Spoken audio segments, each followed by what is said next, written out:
Hadis perpecahan umat dalam keyakinan dan kepercayaan. Rasul bersabda, "Iftaraqatil Yahudu ala 71 firqatan." Kaum Yahudi telah terpecah menjadi 71 golongan. Waftaraqatin Nasara ala 72 firqatan. Dan kaum Nasrani terpecah menjadi 72 golongan. Wasataftariqu ummati ala 73 firqatan. Dan umatku akan terpecah menjadi 73 golongan.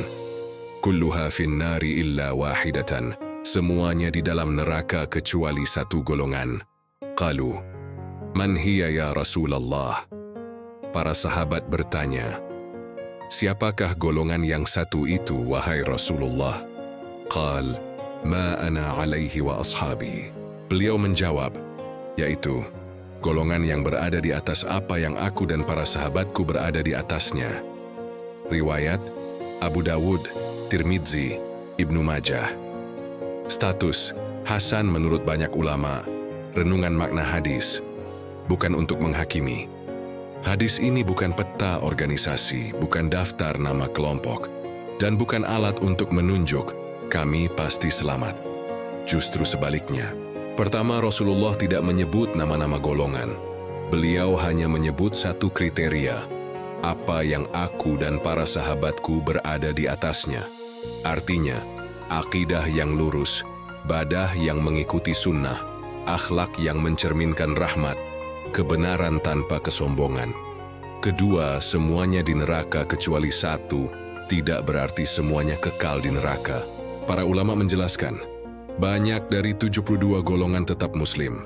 Mereka berada di bawah kehendak Allah, bisa diampuni, bisa diazab, lalu diselamatkan. Ini adalah ancaman keras, bukan vonis final. Ketiga, ini yang paling halus. Hadis ini lebih berbahaya bagi orang yang merasa aman daripada bagi orang yang takut. Karena yang celaka bukan hanya yang salah, tapi yang merasa pasti benar lalu meremehkan yang lain. Banyak orang berkata, kami ahlus sunnah. Namun Rasulullah tidak berkata, yang selamat adalah yang menyebut dirinya ini atau itu. Beliau berkata, yang mengikuti aku dan sahabatku. Dan mengikuti itu, dalam tauhid, dalam ibadah, dalam kejujuran, dalam keadilan, dalam kerendahan hati. Renungan untuk zaman sekarang. Hari ini, golongan bukan hanya soal mazhab, tetapi soal ego yang dibela atas nama agama. Benar tapi kasar dalil ada, adab hilang, sunnah di lisan, rahmat tidak di hati. Maka boleh jadi, seseorang benar secara teks, namun jauh dari jalan Nabi secara ruh.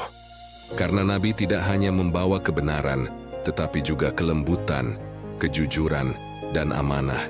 Penutup renungan, hadis ini seharusnya membuat kita bertanya, bukan menunjuk orang lain.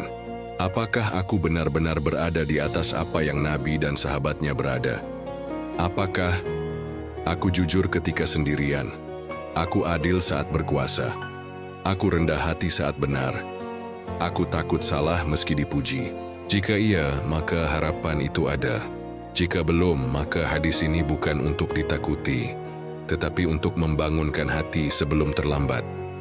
Subscribe and share, semoga kita termasuk golongan pengikut Nabi dan para sahabat. Amin.